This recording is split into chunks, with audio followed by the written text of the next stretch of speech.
শ্রীমান মহাপ্রভু পৃষ্ঠ ভক্তগণকে নিয়ে উনি প্রয়াগে হরিনাম সংকীর্তন করছেন। এদিকে হুসেন শাহের অর্থমন্ত্রী রূপক গোস্বামী পাদ মন্ত্রিত্ব ত্যাগ করে ছুটে গেলেন গৌর হরির চরণতলে। মিলন হলো ওই প্রয়াগে মহাপ্রভুর সঙ্গে।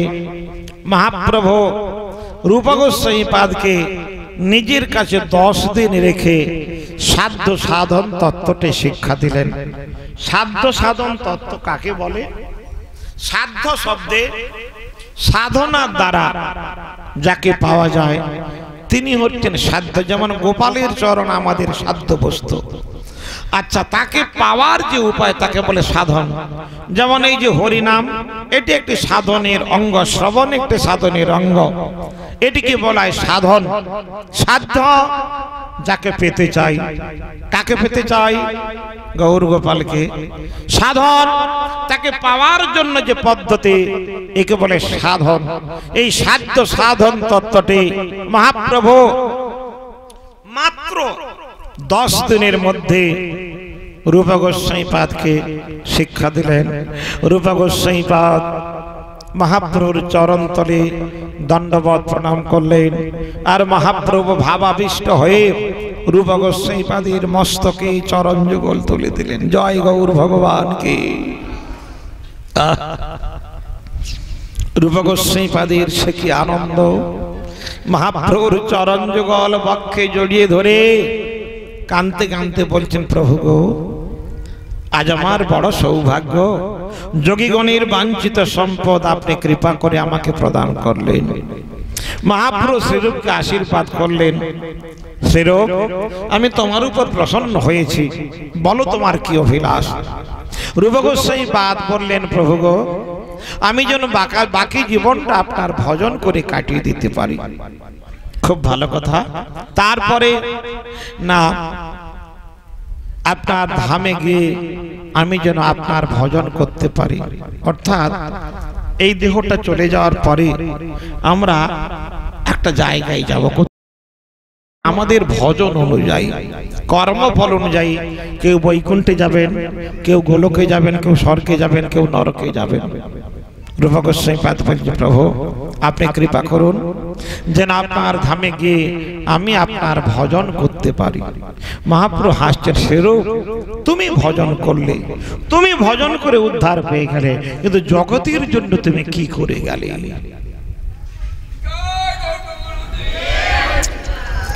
ভারত ভূমিতে জন্ম হইল যাহার, মনুষ্য জন্ম সার্থক কর করি পর উপকার। এই ভারতবর্ষ আধ্যাত্মিকতার দেশ। ভারতবর্ষে ধূলিকণাতে সাধু গুরু বৈষ্ণব মুনি ঋষিদের চরণ রোডে মিশে রয়েছে। যখন ভগিনী নিবেদিতা আয়ারল্যান্ডের মেয়ে আমাদের ভারতবর্ষের বুকে এসে স্বামী বিবেকানন্দের পায়ে হাত দিয়ে প্রণাম করছেন, স্বামী বিবেকানন্দ বলছেন, নিবেদিতা তুমি পায়ে হাত দিচ্ছ কেন? তোমাদের দেশের নিয়ম তো করমর্দন করা, হ্যান্ডশেক করা। তখন ভগিনী নিবেদিতা বলেছিলেন, ওগো স্বামীজি, আপনার চরণে কত তীর্থের রেণু রয়েছে, আর আপনার চরণের রেণু যদি আমি অঙ্গে ধারণ করতে পারি, আমার তীর্থ পর্যটনের ফল হয়ে লাভ হবে। আর ভারতবর্ষের ঐতিহ্য পায়ে হাত দিয়ে প্রণাম করা, যেটা অন্য কোন দেশে নেই। রাধে রাধে। গৌর হরি। চঞ্চল কেন গো মা? তোমাদের কি বাড়ি ফেরার সময় হয়ে গেল? ঘুটে তুলতে যাচ্ছ না সন্ধ্যা দিতে যাচ্ছ? রাধে রাধে। একটু ধৈর্য ধরে বসো, চঞ্চল হবে না। তোমরা যদি চঞ্চল আমি ভয় পেয়ে যাবো, ভুল কথা বলা হয়ে যাচ্ছে, তখন আরো ভয় পেয়ে আরো উল্টা পাল্টা বলে ফেলবো। বলো রাধা রানী কে, কৃষ্ণ কানাইয়া লাল কে। শ্রীরূপ তুমি নিজে ভজন করো এবং তোমার ভজনের দ্বারা তুমি জগতের জীবের কল্যাণের জন্য প্রয়াসী হও। যেমন এই বিকাশ, সে তো নিজেই হরিনাম করতে, কি ঝামেলা, কি দরকার ছিল আপনাদের টাকা? কিন্তু হরিনাম করে 5টি মানুষকে যদি এই পথে আনা যায়, সেটি হবে মহাপ্রভু দলের লাভ। আপনি ভজন করলেন, আপনার লাভ হলো, কিন্তু জগতের জন্য কি করে গেলেন আপনি? ভগবান গৌরের জিজ্ঞাসা করবেন তুমি কি করেছো? হরি নাম করে না, আমি ভজন করেছি। আরে আর কজনকে এই পথে আনতে পেরেছো বলো? আমার দলে লোক সংখ্যা বাড়াতে পেরেছো কিনা বলো? অর্থাৎ গৌর ভক্ত বানাতে হবে। তুমি একা যদি ভজন করো, তোমার একার ভজনে উদ্ধার হবে না। আরো 5টি মানুষকে, হরি বিদ্বেষীগণকে, হরি ভজন বিমুখকে যদি এই পথে আনতে পারো, এটি হবে তোমার ভজনের মূল সার্থকতা। যাও, তোমরা 6 জন ব্রজে বাস করবে, যাও। 6 জনকে নির্দেশ দিলেন। কে কে 6 জন? না, জয়রূপ সনাতন, ভট্ট রঘুনাথ, শ্রীজীব গোপাল ভট্ট, দাস রঘুনাথ। এই 6 গোসাই যাবে ব্রজে করিলেন বাস, রাধা কৃষ্ণের নিত্য লীলা করিলেন প্রকাশ। এই যে আমরা রথযাত্রা উৎসব, এ তো গৌর হরির কৃপা, স্বর্গস্বামীগণের কৃপা। গৌর হরি বল। তা 6 জন গোস্বামী তারা ব্রজে বাস করলেন এবং ব্রজের নির্মল রাগ তারা লেখনের মধ্য দিয়ে গ্রন্থ আকারে প্রকাশ করলেন। রূপ গোস্বাইপাদ কৃত একটি ছোট্ট গ্রন্থ, খুব মূল্যবান গ্রন্থ, কলেবর ছোট কিন্তু পারমার্থিক জীবনে প্রচন্ড মূল্য আছে। উপদেশামৃতম, অর্থাৎ তিনি কয়েকটি শ্লোক লিখে গিয়েছেন আমাদের ভজনের জন্য, যেগুলো আমরা গান রূপে গাই। ওই যে বৈষ্ণব বন্দন আছে না, কে বৈষ্ণব ঠাকুর দয়ার সাগর, এদাসে করুণা করি দিয়া পদ ছায়া, শোধ হে আমারে তোমারও চরণ ধরি। বৈষ্ণবদের কাছে প্রার্থনা, প্রত্যেক দিন আপনারা সংসারী কর্ম করবেন। সময় যদি হাতে কম থাকে তাহলে কাজ করবে, সংসারী কর্ম করবেন। এই গানগুলো দরদ দিয়ে গাইবেন, অন্তর দিয়ে গাইবেন। গুরুদেবের বন্দনা করেন, ভোরবেলা উঠে বাসি কাজ করবেন, করুন। ধান সিদ্ধ করবেন, করুন। বাসন মাজবেন, মাজুন। যাই করুন না কেন, হাতে করো কাম, মুখে বলো নাম। কি খুব দরদ দিয়ে গাইবেন। শ্রী গুরু চরণ পদ্ম কেবল ভকতি সদম, বন্দময়ী সাবধান মতে। যখন যেমন গান তেমনি সুর হবে। ভোরবেলা হলে তার সুরটা হবে অন্যরকম। কি গৌর হরি বল। হ্যাঁ, গান গাইবেন বৈষ্ণব বন্দনা।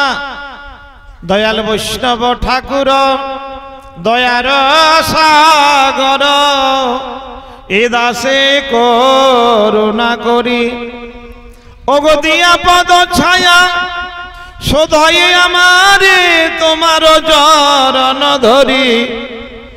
6 বেগ দমি 6 দোষ শোধি, 6 গুণ দেহ দাসে। কে আমাদের ভক্তি জগতে 6টি বেগ আছে। গৌর হরিবল। এই 6টি বেগকে দমন করতে না পারলে হরিভজন হবে না। 6টি বেগ কি? বাক্যের বেগ। সারাদিন আবল তাবল পচাল পড়ে যাচ্ছে, এই বেগটাকে দমন না করলে হরিভজন হবে না। বাচো বেগম জিহ্বা বেগম, জিহ্বার বেগটাকে লোভ, এই লোভটাকে যদি আমরা প্রসাদে না রাখি, লোভটা ক্রমশ বাড়তে থাকবে। এই 6টি বেগকে যিনি দমন করতে পেরেছেন, তিনি গোটা পৃথিবীকে শিষ্য করতে পারবেন। ঠিক আছে? বাক্যের বেগ, জিহ্বার বেগ, ক্রোধের বেগ, উদরের বেগ, উপস্থের বেগ, মনের বেগ, এই 6টি বেগকে দমন করতে হবে। শিষ্য মানে কি? শাসন করা। আমি অপরকে দীক্ষা দেব, অপরকে শিষ্য করলাম, আমার জিহ্বাটাকে শিষ্য করতে পারলাম না। আমি জিহ্বাটাকে বললাম তুমি হরিনাম করো, প্রসাদ সেবা করো, জিহ্বা যদি না করে, হাজার হাজার শিষ্য করেও তার কোনো মূল্য নেই। এই 6 জনকে আগে শিষ্য করতে হবে।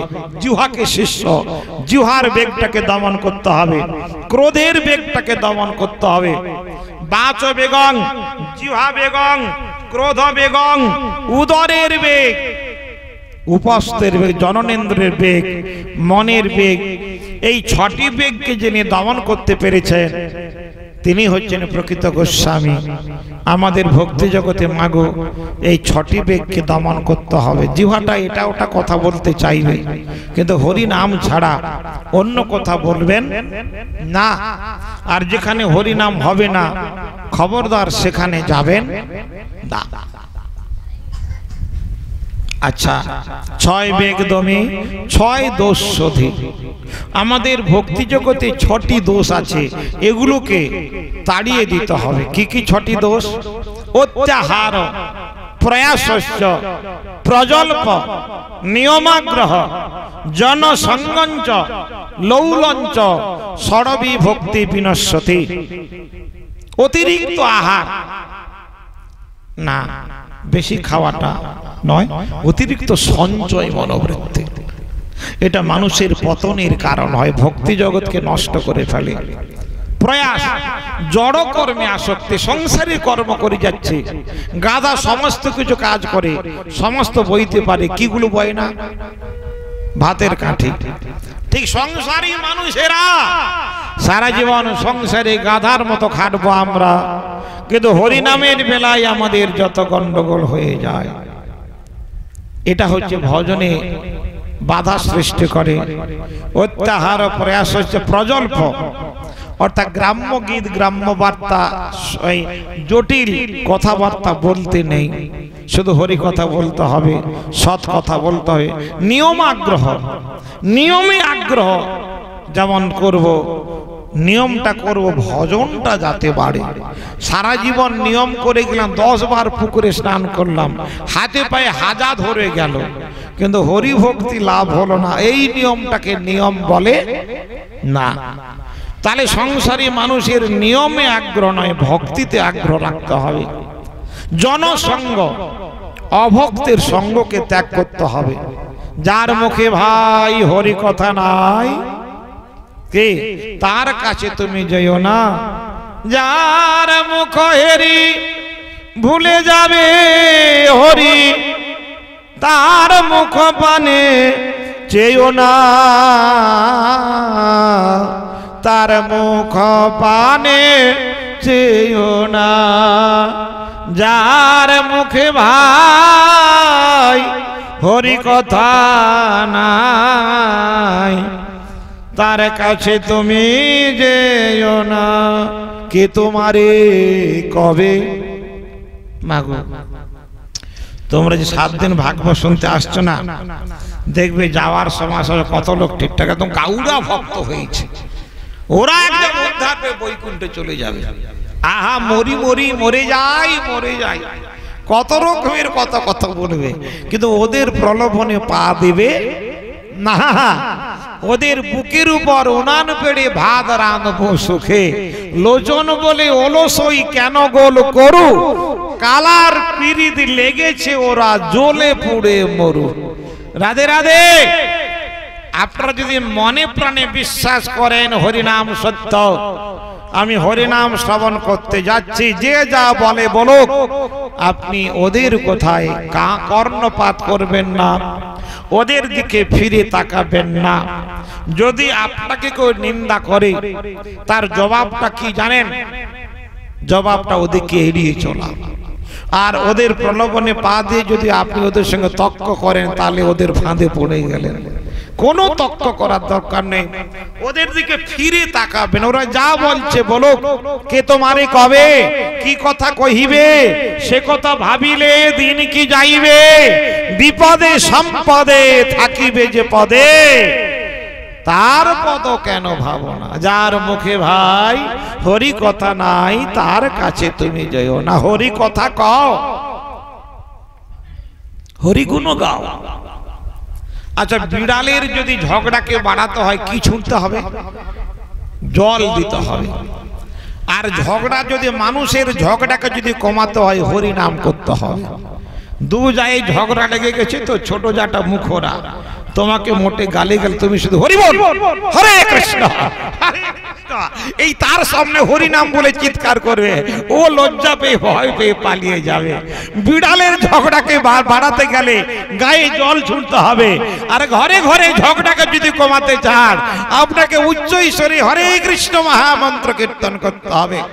বলো হরে কৃষ্ণ। ও যত গালি গালি দিবে তুই বলে রাধে রাধে, বলো রাধে রাধে রাধে রাধে, ও তখন লজ্জা পেয়ে পালিয়ে যাবে। হরি কথা কও, হরি গুণ গাও, হরি নাম রসে সদা মত্ত রও, হরি নাম গীতি গাও নীতি নীতি, অন্য কোন গীতি গেও না।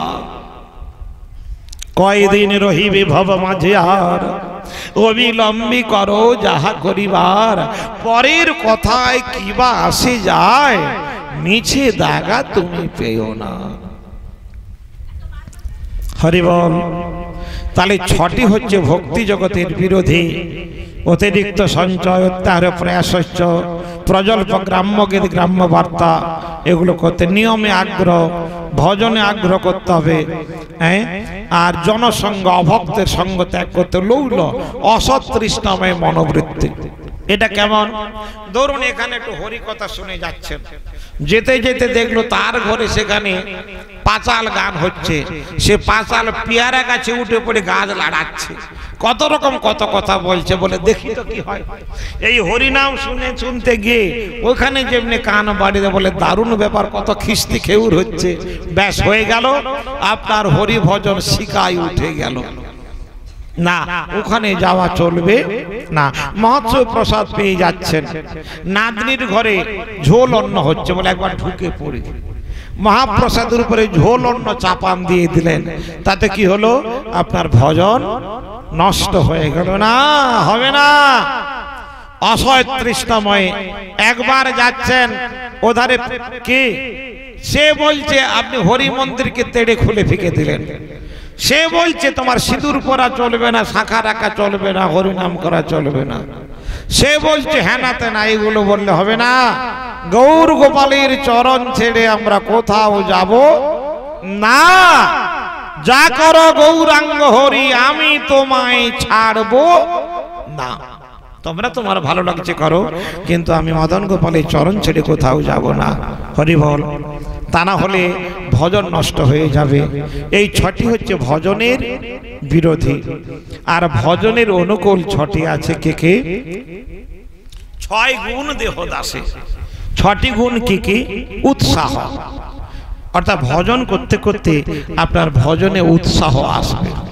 দেখবেন এক একদিন শরীরটা আমার ক্লান্তি থাকে, হরি কথা বলার ইচ্ছা থাকে না, কিন্তু বসে পড়লাম হরি কথা বলতে বলতে এমন আনন্দ এসে যাচ্ছে, আর হরি কথা বন্ধ করতে ইচ্ছা হচ্ছে না। কোথায় কি গেল শরীর খারাপ, কোথায় গেল গলা ধরা, সব জনে ছেড়ে চলে চলে গেল।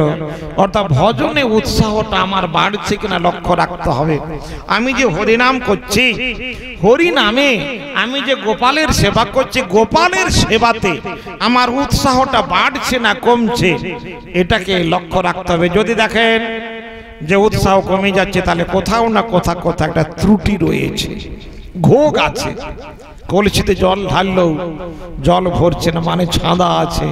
ভজনের কোথাও কিছু খামতি আছে, যার জন্য ভজনে উৎসাহটা বাড়ছে না। উৎসাহ নিশ্চয়াত অবশ্য রক্ষিবে কৃষ্ণ বিশ্বাস পালন। ধৈর্য, প্রেম লাভে ধৈর্য, তৎতৎ কর্ম প্রবর্তনাৎ। অর্থাৎ যে কালের যে নিয়ম, যে কালের যে উৎসব, যে কালের যে ফল, যে কালের যে আচরণ আমাদের করতে হবে। যেমন কাঁঠালের দিনে আপনি প্রথমে একটি কাঁঠাল কিনে গোপালের সেবা দিলেন, কি গাছে পেঁপে হয়েছে, প্রথম পেঁপেটা অন্তত পক্ষে ভগবানের, প্রতিটি পেঁপেই দিতে হবে। মেয়ের বাড়ি পাঠাবেন, ফোনে বলে দিবেন মারে গোপালকে নিবেদন করে তোরা সমস্ত খাবি, না হলে 20টা ভক্ষণ করা হয়ে যাবে। হরি বল। কেন? মা বাবাই তো ছেলে মেয়েদের প্রকৃত কৃষ্ণ ভক্তের শিক্ষাটা দেবে, সেই মা বাবাই উপদেশ দেবেন। আচ্ছা, আর যে কালের যে উৎসব, সেই উৎসবগুলো প্রতিপালন করতে হবে। যেমন দোল যাত্রা উৎসব, চন্দন যাত্রা উৎসব, রথযাত্রা উৎসব। 12 মাসে ভগবানের 12টি যাত্রা আছে। কটি মাস? বৈশাখ, জ্যৈষ্ঠ, আষাঢ়, শ্রাবণ, ভাদ্র, আশ্বিন, কার্তিক, অঘ্রাণ, পৌষ, মাঘ। আচ্ছা, বৈশাখ মাসে ভগবানের যে যাত্রা উৎসব হয় সেটির নাম কি? চন্দন যাত্রা। ওই যে অক্ষয় তৃতীয়া আছে না, অক্ষয় তৃতীয়া, ওই অক্ষয় তৃতীয়ার পাশে লেখা আছে চন্দন যাত্রা। কে? ওই দিন দান করলে আপনার অক্ষয় ফল হবে। কিন্তু ওর আরেকটি কথা, চন্দন যাত্রা, ওই দিন ভালো করে চন্দন ঘর্ষণ করবেন, তাতে অগুরু দিবেন, কস্তুরী দিবেন, এটা কর্পূর দিয়ে ভালো করে বেটে ভগবানের অঙ্গে লেপন করতে হয়, যেটি মাধবেন্দ্র পরিপাত করেছিলেন। জগন্নাথের মন্দিরে অক্ষয় তৃতীয়া থেকে চন্দন, অক্ষয় তৃতীয়া থেকে ওই চন্দন যাত্রা শুরু হয়ে গেল। প্রত্যেক দিন জগন্নাথের অঙ্গে চন্দন লেপন করা হবে। তাহলে বৈশাখ মাসের যে যাত্রা তার নামটি কি বলুন? চন্দন যাত্রা। অক্ষয় তৃতীয়া দিন থেকে শুরু হয়। জ্যৈষ্ঠ মাসের যে যাত্রা হয় তার নামটি কি? স্নান যাত্রা। ঠিক আছে? স্নান মঞ্চে 108 কলসি গঙ্গা জল রাখা হলো। জগন্নাথ মন্দিরে 1008 কলসি সমুদ্রে জল এনে রাখা হলো। খুব গরম তো ভগবানের, মানে বাৎসল্য প্রেমে ভগবানের সেবা করতে হয়। আপনি যেমন আপনার পুত্রকে স্নেহ করেন, ঠিক ভগবানকে তেমনি ভাবে স্নেহ করতে হবে। পুত্রবৎ স্নেহ, ব্যাঘ্রবৎ ভয়, কে? আত্মবৎ সেবা, পুত্রবৎ স্নেহ, ব্যাঘ্রবৎ ভয়, এই 3 থাকলে তবে গিয়ে ভগবানের সেবা হয়। নিজ পুত্রকে যেমন ভালোবাসেন, গোপালকে তেমনি ভালোবাসতে হবে। আপনি পুত্রকে ভোরবেলা ডেকে খাওয়াচ্ছেন, আর গোপালের ভোগ হচ্ছে বেলা 2:30টার সময়। ছেলের জন্য কত রকমের দ্রব্য, আর গোপালের জন্য কি? নকুল দানা। গৌর হরি বল। নকুল, যার কোনো কুল নেই। তাহলে তোমার ভাগ্য ওই নকুল হবে, তার বেশি কিছু হবে না। কিন্তু ভগবানকে নিজ পুত্রকে এনে সেবা দিতে হবে। পুত্রবৎ স্নেহ, ব্যাঘ্রবৎ ভয়, অর্থাৎ সেবাতে যদি অপর হয়ে যায় সর্বনাশ হবে। আর এই 3 থাকলে তবে গিয়ে ভগবানের সেবা হয়। আত্মবৎ সেবা, আমার যেমন ঝাল খেতে ভালো লাগে না, ভগবানের ভোগটি যেন সুন্দর হয়। যাই হোক, তা এই জন্য ভগবানের যে যাত্রাটি হয় জ্যৈষ্ঠ মাসে তার নাম স্নান যাত্রা। এই স্নান যাত্রার পরে জগন্নাথের মন্দির 15 দিন বন্ধ থাকে। কেন না? জগন্নাথের জ্বর হয়েছে, খিদিরপুরের পাচন খাওয়াচ্ছে পান্ডারা। জগন্নাথকে বড় ভালোবাসেন তো, জগন্নাথের মন্দির বন্ধ থাকে। ওই 15 দিন ব্যাপী জগন্নাথের জ্বর হয়। আসলে না, ওই 15 দিন ভগবান জগন্নাথ লক্ষ্মী দেবীর সঙ্গে থাকেন, লীলা বিলাসে মগ্ন থাকেন। লক্ষ্মী দেবীকে তোয়াজ করেন, জানো লক্ষ্মী তুমি তো আমার সমস্ত কিছু। তবই গুন্ডিচা, ওই হতভাগীটা আমার অপেক্ষায় থাকে প্রতি 1 বছর, আমি ওখানে যাব, তো মনে কিছু করো না। অর্থাৎ ভগবান এই 15 দিন বাদে উনি সুন্দরাচল যাবেন। নীলাচল হচ্ছে জগন্নাথ মন্দির, নীলাচল। ওখান থেকে জগন্নাথ যাবেন রথে চড়ে সুন্দরাচল, মানে ব্রজে যাবে। নীলাচল আর সুন্দরাচল, ওই গুন্ডিচা দেবী 1টা বছর ধরে তার হৃদয় মন্দিরটিকে সাজিয়ে রেখেছেন। গোবিন্দ এসে হৃদয় মন্দিরে বিরাজ করবেন। আমাদের প্রকৃত বৃন্দাবনটি কোনটি? এসো আমার হৃদয় মন্দিরে শ্রী গৌর হরে। মাগো, ওই মন্দিরটি যেমন সুন্দর হবে, আমাদের হৃদয় মন্দিরটাকেও যেন আমরা সুন্দর করে সাজাতে পারি। এখানে যদি কামনা বাসনার উপদ্রব হয়, হিংসা থাকে, ক্রোধ থাকে, যতই ভগবানের মন্দির সুন্দর করে বানাই না কেন, আমার যে আসল মন্দির হৃদয় মন্দির, এই হৃদয় মন্দিরে তিনি যদি না থাকেন তাহলে আমার মন্দিরটি সাজানো বৃথা হয়ে গেল। কি তাই 1 বছর ব্যাপী গুন্ডিচা দেবী এই দিনটার প্রতীক্ষায় আছে। অর্থাৎ গোবিন্দ ব্রজবাসীগণকে কৃপা করার জন্য, হ্যাঁ, ব্রজ প্রেম রসটিকে আস্বাদন করার জন্য নীলাচল ত্যাগ করে সুন্দর গমন করবেন। এটি হচ্ছে রথযাত্রার মূল উদ্দেশ্য। ঠিক আছে, তাহলে আষাঢ় মাসের যে যাত্রাটি হয় তার নাম কি? রথযাত্রা। শ্রাবণ মাসে কি? ঝুলন যাত্রা। ঝুলন মন্দিরে ভগবান গমন করবেন। এমনি ভাবে জগন্নাথের দ্বাদশটি মাসে দ্বাদশটি যাত্রা রয়েছে। এই রথযাত্রাটি হলো অন্যতম প্রধান যাত্রা। ভগবান রথে চড়ে আজ সুন্দরাচলে গমন করছেন ব্রজগোপীগণের প্রেম রস নির্যাস আস্বাদনের নিমিত্ত। গৌর হরি বল। প্রতি বছর জগন্নাথের, বলরামের এবং সুভদ্রামের রথটি প্রতি বছর নূতন করে বানানো হয়। ঠিক আছে, কাষ্ঠ, সুন্দর কাষ্ঠ আহরণ করে পান্ডাকে স্বপ্ন দেবেন, সেই কাঠ এনে জগন্নাথের ওই রথ বানানো হবে।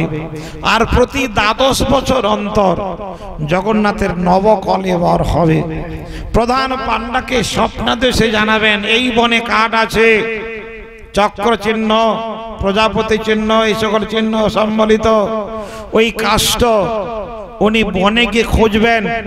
খুঁজে পেলে সেই কাষ্ঠ নিয়ে জগন্নাথের দারু বিগ্রহ, বলরাম সুভদ্রামের বিগ্রহ তৈরি হবে। 1 বছর একবার বোধ হয় ওই কাষ্ঠ পাওয়া যায়নি, তাই 12 বছরে যে নিয়ম ছিল সেটা ভঙ্গ হলো।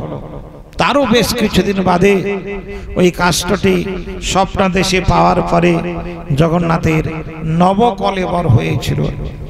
ঠিক আছে, যাই হোক, তাহলে এই জগন্নাথ বলরাম সুভদ্রা মায়ের মহা মহোৎসব আমাদের আষাঢ় মাসে শুক্লা দ্বিতীয়া রথযাত্রা মহা মহোৎসব বলে ভগবানের রথযাত্রা মহা মহা মহোৎসবকে ওই রথের উপরে ভগবান বসে আছেন। এই দৃশ্য যদি কেউ একবার নয়ন ভরে দেখতে পান, রথাগ্রে বামনং দৃষ্টা পুনর্জন্ম নবিদ্যতে। রথের উপর ভগবান বামনদেব, ভগবান বামনদেব বলতে বলিরাজকে কৃপা করার জন্য ভগবান ছোট্ট বেটে ছেলে রয়ে এসেছিলেন, তিনি বামনদেব। আর জগন্নাথকেও বামন বলা হচ্ছে, বেশ ছোট্ট হয়ে গিয়েছে। কি চোখা নয়ন কালিয়া বরণ, সফল কি হবে মোর জীবন। নীলা চলে আসি ভকত সঙ্গরে, আনন্দ বাজারে প্রসাদ।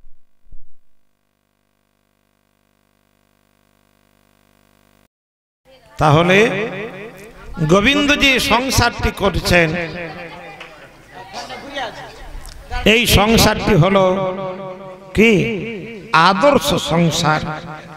আমাদের সংসারের মূল উদ্দেশ্যটি কি? আমরা যেন সংসারের মধ্যে থেকে শ্রী ভগবানের ভজন করতে পারি। ভগবান কৃষ্ণ, নারদজি দেখলেন ভগবান কৃষ্ণচন্দ্র নিজে দাঁড়িয়ে থেকে ছেলেদের দিয়ে সাধুদের দান করাচ্ছেন। কি আমরা যখন প্রথমবার 84 গুর ব্রজমণ্ডল পরিক্রমা করে মুরারি বাবার সঙ্গে নন্দঘাটে, ধীরে ভালো করে শুনুন আপনারা, নন্দঘাটে 56 ভোগ হয়েছে। এক শেঠ দিয়ে সে 2 লক্ষ টাকা ব্যয় করে সাধু সেবা দিচ্ছেন। 800 ভক্ত ছিলাম আমরা, 800টি দামি উড়ানি, প্রত্যেককে 51 টাকা করে দক্ষিণা, এবং যে যত বেশি রাজভোগ খেতে পারবে, যটা রাজভোগ খাবে তত 10 টাকা দক্ষিণা দেবে। 1 লাড্ডু খাएगा तो 10 रुपया मिलेगा। এক লাড্ডু খায়গা, তো মানে ব্রজে সাধু সেবা দেওয়ার কিরকম কৌশল দেখো। ঠিক আছে, ব্রজমাই এসে বলছে বাবা একটা লাড্ডু সেবা করুন। বলে মা গো আর পারবো না। বলে ঠিক আছে, এক লাড্ডু খায়গা তো 10 রুপিয়া মিলেগা। একটা নাড়ু খেলে কত টাকা দক্ষিণা? 10 টাকা। গোটা কথাই চালিয়ে দিলাম। আবার এক ব্রজমাই এসে বাবা একটু সেবা করুন না। বলে মা গো আর তিল ধারণের ঠাই নাই। আচ্ছা ঠিক আছে, এক লাড্ডু খায়গা তো 50 রুপিয়া মিলেগা। 50 টাকা দক্ষিণা ছাড়া যায়। আবার 2-4টা চালিয়ে দেওয়া হলো। তারপরে আর ব্রজমাই এসে বলছে বাবা এক লাড্ডু খায়গা তো 100 রুপিয়া মিলেগা। 100 টাকা দক্ষিণা।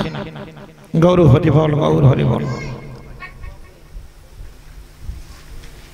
অর্থাৎ ব্রজধামে সাধু সেবা দেওয়ার জন্য তীব্র আকুলতা। আমার গোবিন্দ নিজে দাঁড়িয়ে থেকে, হ্যাঁ যে কথা বলছিলাম, ওইখানে শেঠজি ছেলে মেয়ে বৌমা নাতি নাতনিকে ডেকে এনে তাদের হাত দিয়ে দান করাচ্ছেন। আমি প্রশ্ন করেছিলাম বাবা এটা কেন করছেন?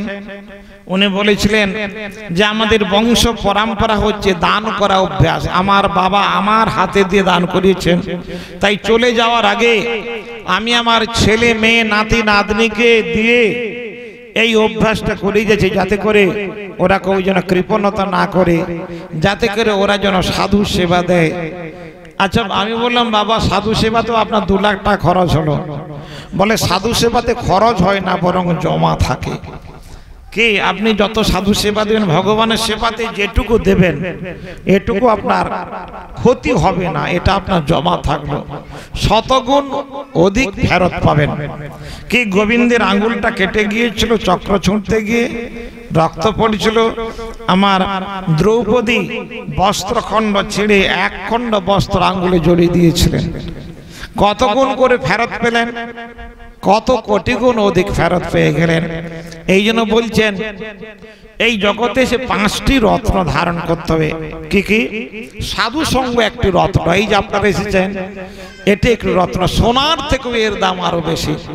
সাধু সঙ্গ, এই যে হরি নাম, এটি রত্ন। দয়া, দৈন্যতা এবং উপকার, এই 5টি রত্ন আমাদের জীবনে ভূষণ হওয়া উচিত। তাই এই দ্বারকা লীলা চলছে। দ্বারকাতে গোবিন্দের কত মহিষী ছিলেন? 16,108টি মহিষী।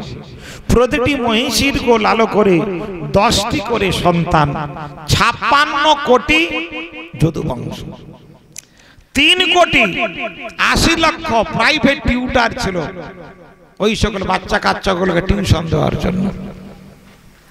সেই দ্বারকা লীলা চলছে। দ্বারকার মহিষগণ দেখলেন যে ব্রজের কথা উঠলেই প্রভু আমাদের যেন আনমনা হরি পড়েন। একদিন ওই রুক্মিণী, সত্যভামার, নাগনজিতে, মিত্রবৃন্দা, লক্ষণা, কালিন্দী এরা সকলে গিয়ে জেঠিমাকে জড়িয়ে ধরেছেন। জেঠিমাটিকে না না রুক্মিণী তো জড়িয়ে ধরেছেন। কাকে ধরেন? জেঠিমাটি হচ্ছে রোহিণী, যে বসুদেবের 7টি ভার্যা, তার মধ্যে একজন হচ্ছে রোহিণী। যখন কংস কারাগারে নিক্ষেপ করেন বসুদেব এবং দেবকীকে, তখন রোহিণীকে রেখেছিলেন যশোমতীর কাছে। তাই কৃষ্ণের যাবতীয় লীলার ঘটনা দেবকী জানেন না, জানেন কে? রোহিণী দেবী। আর যখন কৃষ্ণচন্দ্র এই ব্রজলীলা সম্পূর্ণ করে মথুরাতে গেলেন, মথুরা লীলা সম্পূর্ণ করে দ্বারকাতে গেলেন, সেই দ্বারকাতে যশোমতী ছিলেন না, ছিলেন কে? দেবকী এবং রোহিণী। দেবকীকে জিজ্ঞাসা করছেন, মা গো তুমি বলো না ব্রজগোপীদের কি এমন প্রেম যে প্রেমের কথা শুনলে আমরা আমাদের যে প্রাণবধূ তোমার ছেলে কৃষ্ণ আনমনা হয়ে যায়। আমাদের রূপ আছে, বিদ্যা আছে, সমস্ত কিছু রয়েছে, তবু কেন মাগো তোমার ছেলের মন পাচ্ছি না? ব্রজগোপীদের প্রেমের মহিমাটি মাগো তুমি আমার নিকটে কীর্তন করো। দেবকী মা বলছেন, বাছারে আমি তো জানি না, আমি তো তখন ছিলাম মথুরাতে। তোরা যদি এই ব্রজ প্রেমের মহিমা, ব্রজগোপীদের প্রেমের মহিমা জানতে চাস, তোদের বড় মায়ের কাছে যা, রোহিণী মায়ের কাছে যা। কেন? দিদি রোহিণী ওই কৃষ্ণ লীলার, ব্রজের সমস্ত লীলার সাক্ষী। কি মেয়ে প্রেম করছে কি না করছে বাবা না জানলো কে জানে? মা জানবে। রাধে রাধে। এবং তাই কৃষ্ণ লীলার সমস্ত ঘটনা কিন্তু রোহিণী দেবী জানেন, তবু মুখ ফুটে বলেন না তিনি মা হন তো। হরি বল। সেই রোহিণী দেবীকে জড়িয়ে ধরেছেন, বড় মা আমরা তোমার শ্রীমুখ থেকে এই ব্রজের মহিমাটি আমরা শ্রবণ করব। ব্রজ প্রেমটি এমন কি যার জন্য আমরা এতগুলো মেয়ে মানুষ, আমাদের কিনে রূপ আছে, যৌবন আছে, আমাদের সোনা দানা গহনা কাটি সব রয়েছে, আমরা গোবিন্দকে ভালোবাসি, তবু কেন আমরা গোবিন্দের মন পাচ্ছি না? মাগো, সেই ব্রজগোপীদের যে প্রেমের মহিমাটি আমরা তোমার কাছে শ্রবণ করব। রুক্মিণী রোহিণী দেবী দেখলেন চট করে এদিকে ব্রজের কথা বলতে নেই। কেন না? ব্রজের নির্মল রাগ সকলে বুঝতে পারবে না। তাই ঠিক আছে বাবা, ঠিক আছে বলবো মাগো, তোদেরকে একদিন বলবো। এই করতে করতে বেশ কিছুদিন কেটে গেল। একদিন কৃষ্ণ বলরাম চলে গিয়েছেন রাজকার্যে দ্বারকাতে। এই দুপুর বেলা ঝিরঝির করে বৃষ্টি হচ্ছে, মেঘ ডাকছে, কাজকর্ম কিছু নেই। খাওয়া দাওয়ার পরে ওই সকল মহিষীরা যুক্ত করে রোহিণী দেবীকে ঘিরে ধরেছেন। জেঠিমা, বড় মা, আজ আমরা কোনো কথা শুনবো না। আজ আমরা তোমার কাছ থেকে আমরা ওই ব্রজ প্রেমটি, রাধারানীর প্রেমটি কেমন, ব্রজগোপীদের প্রেম কেমন, এটি আমরা সকলে শ্রবণ করব। রোহিণী দেবী দেখলেন এরা বারবার জানতে চাচ্ছে, অতএব আমি না করে কেমন করে। আচ্ছা জিজ্ঞাসা করছেন, হ্যাঁ রে কৃষ্ণ কোথায়, বলরাম কোথায়? না তারা তো বাড়িতে নেই, দ্বারকা ছেড়ে অন্যত্র কোথাও গিয়েছে। ঠিক আছে, ঠিক আছে, তবে শোন মা, আমি আজকে যে ব্রজের কথা বলবো, ব্রজগোপীদের প্রেমের কথা বলবো, এই ব্রজের মহিমা, ব্রজের নির্মল রাগ অনুরাগের কথা যদি একবার কৃষ্ণ বলরামের কানে যায়, তোরা আর তাদেরকে ধরে রাখতে পারবি না। গৌর হরি বল। যা, তোরা দরজার কাছে একজন দাঁড়িয়ে থাকবি, যা, যাতে করে কৃষ্ণ বলরাম না ভিতরে ঢুকতে পারে। কে যাবি? রুক্মিণী বলে মাথা খারাপ, আমি কতদিন ধরে অপেক্ষায় আছি, আমি লীলা কথা শুনবো। সত্যভামা না আমি যাব না। কেউ রাজি হলো না। এই পোড়ার মুখে তুই কি দেখছিস রে? কাকে বলছেন? সুভদ্রাকে। ভাইয়ের কথা শুনবি, যা দরজার কাছে দাঁড়িয়ে থাকবি, যা। সুভদ্রা দেবী দেখলেন আমি যদি এদের মাঝে থাকি তাহলে কিন্তু এরা কথা বলবে না, তাহলে আমার আর শোনা হবে না।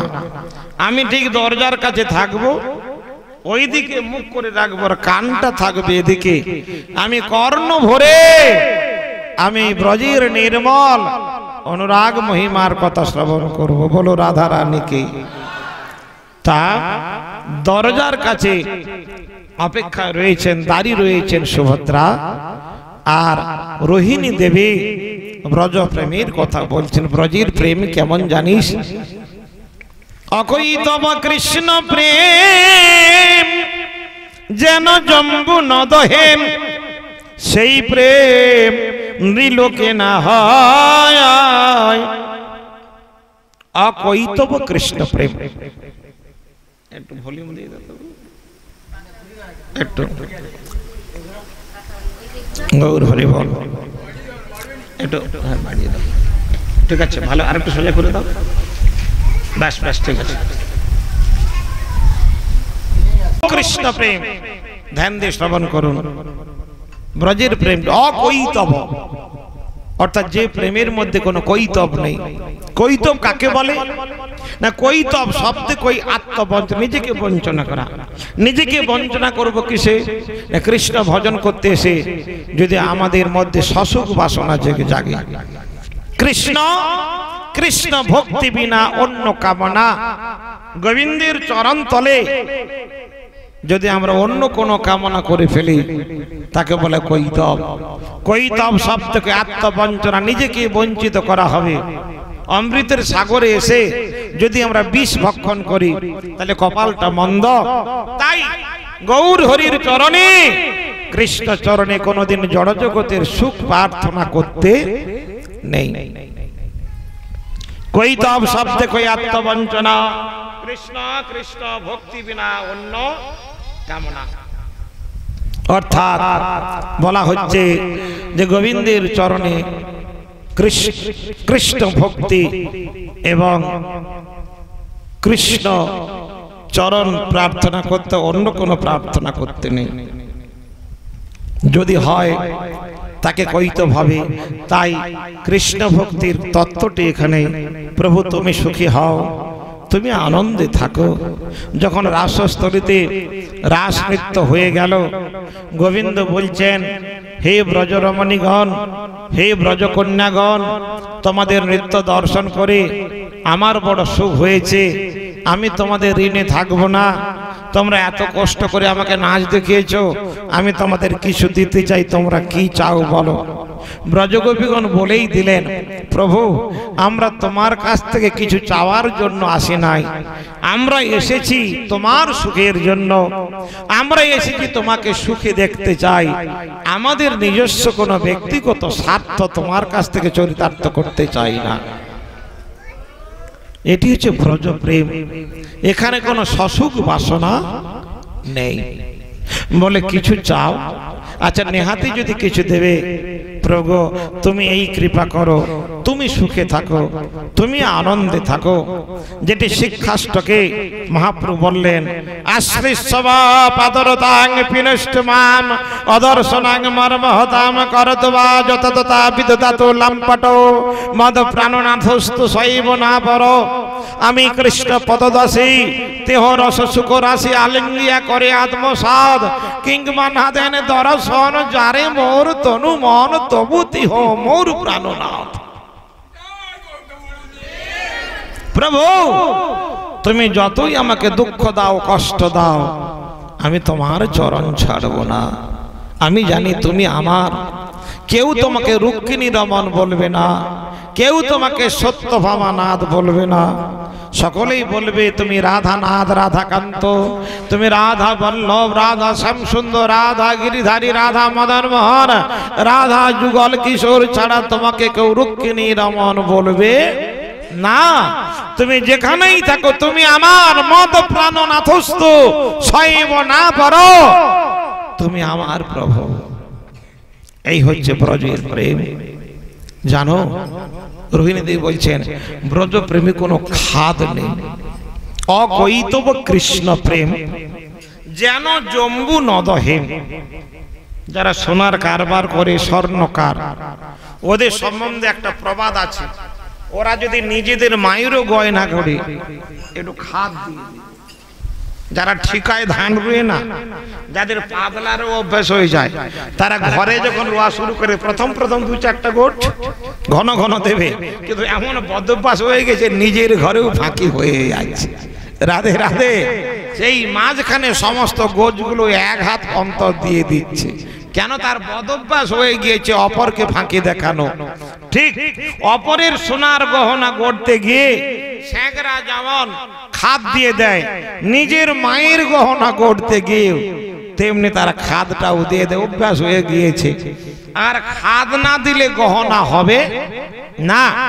তবে সংসারের গহনাতে খাদ না দিলে হবে না।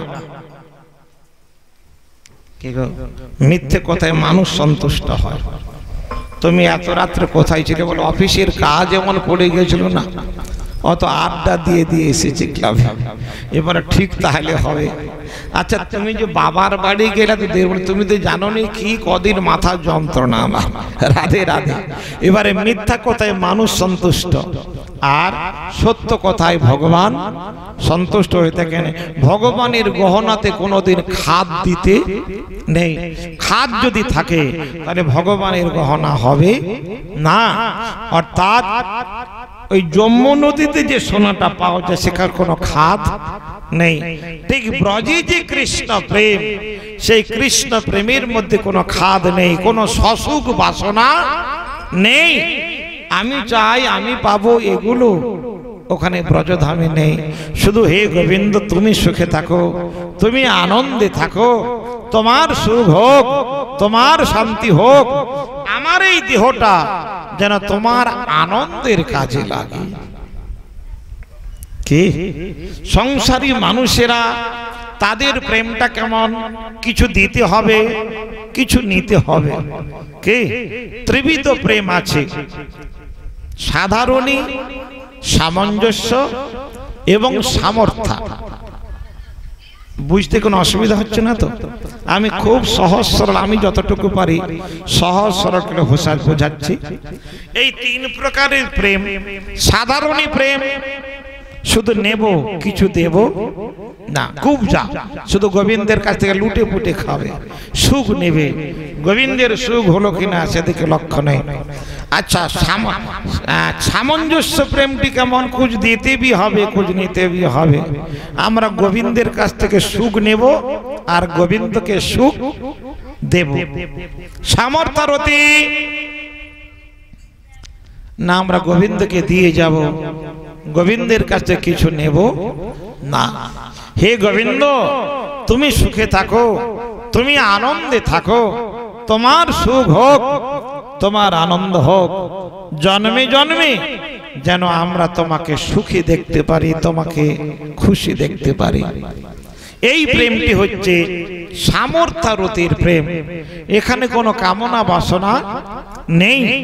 তাই গোবিন্দ যখন জিজ্ঞাসা করলেন তোমরা আমাকে এত আনন্দ দিয়েছো, তোমরা কি চাও বলো? ব্রজগোপীগণ তারস্বরে ঘোষণা করলেন আমরা তোমার কাছ থেকে কিছু চাই না, তুমি সুখে থাকো, তুমি আনন্দে থাকো, তোমার সুখ তোমার আনন্দই হলো আমার আনন্দ। এটি সামর্থ্যরতি। এই সামর্থ্যরতি একমাত্র ব্রজগোপীদের মধ্যে রয়েছে। গৌর হরিবল। আর সেই সামর্থ্যরতির পাত্র হলেন রাধারানী, ললিতাতে সখীগণ। এটি তাদের হৃদয়ে যে প্রেম আছে, এখানে কোনো খাদ নেই। অকৈতব কৃষ্ণ প্রেম যেন যমুনা দহেম, সেই প্রেম লোকে না হয়। এই প্রেম একমাত্র ব্রজের বুকে সম্ভব। যদি হয় তার যোগ, না হয় তার বিয়োগ। বিয়োগ হইলে না জয়। কর্ণ ভরে শ্রবণ করছেন দ্বারকার মহিষীরা। শ্রবণ করতে করতে সকলেই বিভ্রান্ত হয়ে পড়লেন। ওগো জেঠিমা, এ তুমি কি কথা শোনালে? কই আমরা তো এমনি ভাবে গোবিন্দকে ভালোবাসতে পারিনি। গোবিন্দের কাছ থেকে আমাদের কিছু কামনা বাসনা আছে। নারী মা, নিষ্কিঞ্চন প্রেম, নিষ্কাম প্রেম শুধু দিতে জানে, কোনোদিন নিতে জানে না। এখানে শুধু দিয়ে যাও দিয়ে যাও। ব্রজগোপীগণ এমনি ভাবে গোবিন্দকে ভালোবাসতে। আর যত ব্রজের কথা হচ্ছে, যত রাধারানীর কথা হচ্ছে, ততই ওই ব্রজের অনুরাগের কথা শুনে কৃষ্ণ বলরামের মনটা চঞ্চল হয়ে উঠেছে। তারা সমস্ত কাজ ফেলে দিয়ে ছুটে আসছে। গোবিন্দ বলছে রাধে। ব্রজের অমূল্য অনুরাগময় ভক্তির কথা মনে যেমনি পড়ে গেল, কৃষ্ণ বলরাম ছুটে আসছেন। অন্তঃপুরে প্রবেশ করতে পারলেন না। মাঝপথে আটকে দিয়েছেন কে? সুভদ্রা। উনি দুহাত বাড়ি দিয়েছেন, যাওয়া হবে না। ঠিক আছে, ডান ধারে দাঁড়িয়ে গিয়েছেন বলরাম, বাম ধারে জগন্নাথ। এদিকে এদিকে রোহিণী দেবী সপাটে ওই ব্রজের অমূল্য প্রেমের কথা বলে যাচ্ছে, আর সুভদ্রা দেবী বলতে পারছে, ইঙ্গিত করে বলতে পারছে না যে চেপে যান, চুপ করুন, কৃষ্ণ দাদা বলরাম এসে গিয়েছে, ভাইয়া এসে গিয়েছে।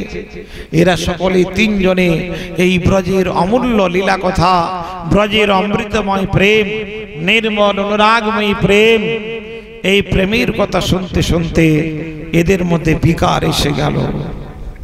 চোখ দুটো বড় হয়ে গিয়েছে, অষ্টসাত্ত্বিক ভাব এসে গিয়েছে। কি ধীরে ধীরে ধীরে ধীরে অঙ্গগুলো কুঞ্চিত হয়ে গেল, বিস্ফারিত নেত্র, চোখা নয়ন, অঙ্গগুলো সব গুটিয়ে যাচ্ছে। এটা অষ্টসাত্ত্বিক প্রেমের একটা লক্ষণ। নয়ন ভরে বিস্ফারিত নেত্রে এমন প্রেম, রাধারানীর হৃদয়ে, ব্রজগোপীদের হৃদয়ে এমন প্রেম। গোবিন্দ বিচলিত হয়ে গেলেন। ঠিক এমনি সময়ে দেবর্ষি নারদ এসে গিয়েছেন। দেখি তো দ্বারকাতে কি হচ্ছে। দেবর্ষি নারদ একটা দিনের জন্য গোবিন্দ দর্শন না করে থাকতে পারেন না। এই যে আপনারা এখানকার প্রতিবেশী, তো আপনারা প্রত্যেক দিন আসবেন মাগো, মদন গোপালকে দর্শন করে যাবেন, আরতির সময় আসবেন। কি হলো মা, ছুটে পালাবে নাকি? আর একটু 10 মিনিট বাদে। আমি তো বুঝতে পারছি কবিরাজি করতেছে মগরধ্বজ, আমি জানি। আর 10 মিনিট সময় বসো, আমি লীলাটি বিশ্রাম দিয়ে দিই। জগন্নাথের এই রূপটা কেমন হলো এটা শুনে যাও। বলো রাধা রানী কি, গৌর হরিবল হরিবল। আর পেছনে যুদ্ধ হচ্ছে, কড়াখন্তির যুদ্ধ হচ্ছে। সেই যুদ্ধের পরিণামটা কি আপনারা জেনে যাবেন না? বলো কৃষ্ণ কানাইয়া লাল কি, বলো জগন্নাথ বলরাম সুভদ্রা মাইয়া কি, বলো রাধা রানী কি। আচ্ছা বেশ। দেবর্ষি নারদ প্রত্যেক দিন উনি গোবিন্দকে দর্শন করতে, যে এটা হচ্ছে কে রুটিন চেক আপ। যেমন হসপিটালে ডাক্তারকে 2 বার রাউন্ডে যেতে হবে, সকাল, বিকাল বা সন্ধ্যাবেলা। ঠিক আছে? ঠিক ভগবত ভক্তরা তারা 3 বার রাউন্ডে যাবেন গোবিন্দ দর্শন করতে। ত্রিসন্ধ্যা, ভোরবেলা, দুপুরবেলা আর সন্ধ্যাবেলা। আর হরিনাম জপ করতে হবে কয় বেলা? 3 বার, ভোরবেলা, দুপুরবেলা এবং সন্ধ্যাবেলা। ত্রিসন্ধ্যা হরিনাম মন্ত্র জপ করতে হবে। ধায়ং স্তুবং তস্যা যশ ত্রিসন্ধ্যা। এক বেলা মাগো খাওয়া বন্ধ থাকবে, হরিনাম যেন বন্ধ না থাকে। একদিন খাবেন না, মরবেন না, কিন্তু একদিন যদি হরিনাম বন্ধ হয়ে যায় ভজন নষ্ট হয়ে যাবে। মহাপ্রভু তার ছাত্রদের বলতেন, তোরা আজ হরিনাম করিসনি। বলে কি করে জানলেন? না তোদের কপালে তিলক নেই, আর আজকে তোদের সন্ধ্যা বন্ধা হয়ে গিয়েছে। সন্ধ্যা বন্ধা, বন্ধা কাকে বলে?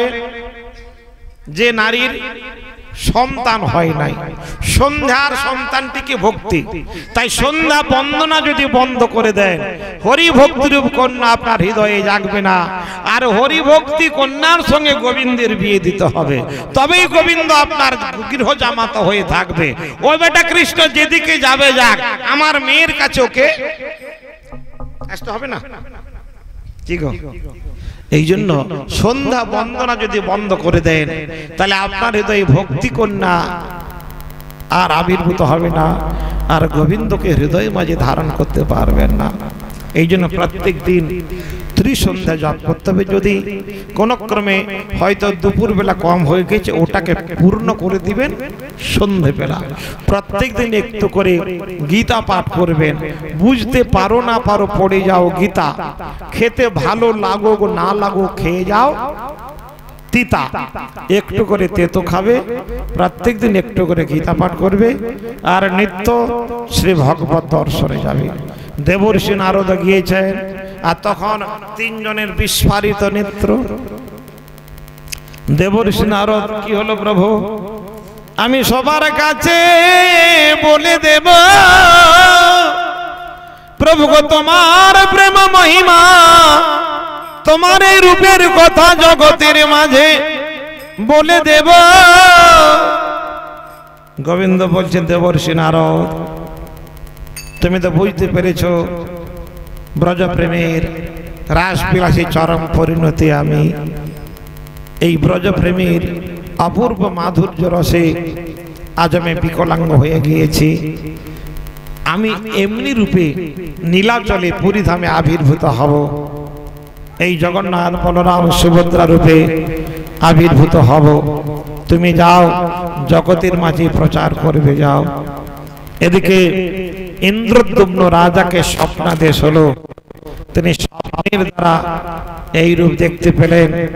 স্বপ্নে বলে 3টি কাষ্ঠ ভেসে আসছে, ওই 3টি কাষ্ঠ দিয়ে তুমি দারু বিগ্রহ তৈরি করো। পরের দিন সকালবেলা বিশ্বকর্মা এসে গেলেন মিস্ত্রি হয়ে। বিশ্বকর্মাকে দিয়ে ইন্দ্রদ্যুম্ন রাজা এই 3টি দারু বিগ্রহ তৈরি করলেন এবং প্রতিষ্ঠা করলেন। ব্রহ্মাজি, স্বয়ং ব্রহ্মাজি এসে প্রতিষ্ঠা করলেন। হয়ে গেল কি জগন্নাথ বলরাম সুভদ্রা। চোখগুলো মানে কি ওই ব্রজপ্রেমীর মহিমাতে বিস্ফারিত, স্তম্ভিত হয়ে গিয়েছে। হরিবল। সেই জগন্নাথ বলরাম সুভদ্রা আজ আমাদের রথে অবস্থান করছেন। রথযাত্রা কতদিন হয়েছে? তার আগের দিন গুন্ডিচা মার্জন হয়েছে। কি মন্দিরে ভগবানকে বসানোর আগে মন্দিরটিকে তো সুন্দর করতে হয়। হৃদয় মন্দিরে ভগবানকে বসাতে গেলে মাগো এই কাম, ক্রোধ, লোভ, মোহ, মদ, মাশ্চর্য এগুলোকে পরিষ্কার করতে। হৃদয় নির্মল যার বন্ধুত্ব অপার। হৃদয় যদি নির্মল না হয়, এই হৃদয়ে যদি মাশ্চর্য চণ্ডাল থাকে, কৃষ্ণকে আমরা কোথায় বসাবো? তাই গুন্ডিচা মার্জন মানে আগে হৃদয় মন্দিরটিকে নির্মল করতে হবে, কৃষ্ণ কথা, গৌর কথা শ্রবণ করে। তারপরের দিন জগন্নাথের রথযাত্রা। পান্ডারা বালিশ বিছিয়ে দিয়েছেন। পাঁজা কলা করে জগন্নাথকে একটা বালিশ থেকে আরেকটা তোলার বালিশে ফট ফট ফটকর করে ফাটছে, শব্দ হচ্ছে। আর চতুর্দিক থেকে শঙ্খধ্বনি, উলুধ্বনি। জয় জগন্নাথ জিউ কি, জয় বলরামের রথযাত্রা কি, বলিয়ে কৃষ্ণ কানাইয়া লাল কি, সুভদ্রা মাইয়া কি। জগন্নাথের রথযাত্রা। নন্দী ঘোষ জগন্নাথের রথের নাম কি? নন্দী ঘোষ বা নন্দী ঘোষ। আর সুভদ্রা মেয়ের রথযাত্রাকে কন্দর্প দলনা নাকি? হ্যাঁ। আর বলরাম যে রথের নামটিকে তালধ্বজ রথ। বলিয়ে রাধা রানী কি, বলিয়ে কৃষ্ণ কানাইয়া বলরাম জিউকে। রথে চড়ে আজ কৃষ্ণ বলরাম চললেন কোথায়? ওই গুন্ডিচাতে। এই 1 সপ্তাহ ব্যাপী গুন্ডিচাতে বিশাল উৎসব শুরু হয়েছে। আপনারা সকলেই এই 1 সপ্তাহ ব্যাপী এই মদন মোহন মন্দিরে আসবেন, হরিকথা শ্রবণ করবেন এবং চেষ্টা করবেন শুধু 1 সপ্তাহ নয়, এটিকে হৃদয় মন্দিরে নিরন্তর জাগিয়ে রাখার চেষ্টা করবেন। এই মন্দিরে এসে ভগবানকে দর্শন করবেন এবং এই উৎসবটি যাতে চলতে থাকে তার জন্য আপনারা সকলেই সহযোগিতার হাত বাড়িয়ে দেবেন। এই উৎসবে আপনারা, আমি এটা বিকাশের কথা না, আমি বলছি আপনারা একজন উৎসবের অংশীদার হয়ে যাবেন। যিনি যেমনটুকু পারবেন একটু বৈষ্ণব সেবা দেবেন। মাগো নিষ্ঠাড়িয়া বৈষ্ণব সেবা, নিস্তার পেয়েছে কেবা, অনুক্ষণ খেয়ে দুটে মনে। নরোত্তম দাস দুঃখ করে বলেছিলেন যে বৈষ্ণব সেবা ছেড়ে দিয়ে আমার জীবনটা বিপন্ন। আপনারা চেষ্টা করবেন ভগবানের সেবার জন্য। অন্তত কিছু না দিতে পারেন, প্রত্যেকদিন উপস্থিত হবেন। হরিকথা শোনাটাও একটা সৌভাগ্যের বিষয়। আপনারা আরো সকলে আসবেন, সকলকে ডেকে আনবেন। আর খুচরাগুলো একটু সাবধান করবেন। এই খুচরাগুলো থাকলেই হরিকথার 12টা বেজে যায়। হরি বল, হরি বল, রাধে রাধে। জগন্নাথের কৃপা, বলরাম সুভদ্রা মায়ের কৃপা আপনাদের উপর বর্ষিত হোক। এই মন্দিরে শ্রীবৃদ্ধি হোক। সকলেই এই বিকাশকে, বৌমাকে, তার ছেলেকে আশীর্বাদ করে যান। এরা যেন এই জগতের মাঝে হরিভক্তিকে প্রচার করতে পারে। সকলে বাহু তুলে নিতাই গৌর রাধা বন্দন মোহনের চরণ থেকে প্রার্থনা করুন। আর মদন মোহন, জগন্নাথ, বলরাম, সুভদ্রা মায়ের চরণ তলে আপনাদের ভক্তি জীবন দীর্ঘায়িত হোক। সকলে ভালো থাকুন, আনন্দে থাকুন, শুদ্ধ ভক্তি জীবন যাপন করবেন। কি হরিনাম দীক্ষা গুরুদেবের কাছ থেকে নিয়ে নেবেন। একাদশী ব্রতটি অবশ্যই প্রতিপালন করবেন আর সাত্বিক আহার করবেন। সাত্বিক মানে বুঝতে পেরেছেন তো? কি গঙ্গা ফলটা বেশি করে খাবেন নাকি? হ্যাঁ, গঙ্গা, রাধে রাধে। গঙ্গা ফল মানে জানেন তো? না না, এই যে আমিষ দ্রব্যটাকে বর্জন করবেন, কেন দীক্ষা গ্রহণের পরে দেহটা কিন্তু কৃষ্ণের হয়ে যায়। সকলেই কৃষ্ণ প্রসাদ সেবা করবেন আর সাধু কিছু করতে পারেন, সাধু সঙ্গ করবেন। সাধু সঙ্গ করলেই সমস্ত কিছু আমরা জানতে পারবো। আপনাদের জীবনে সাধু সঙ্গ লাভ হোক, এই প্রত্যাশা রেখে এখানেই আজকে হরিকথার বিশ্রাম ঘোষণা করছি। শ্রী গুরু নিতাই গৌর প্রেমানন্দে হরি হরি বল। এতক্ষণ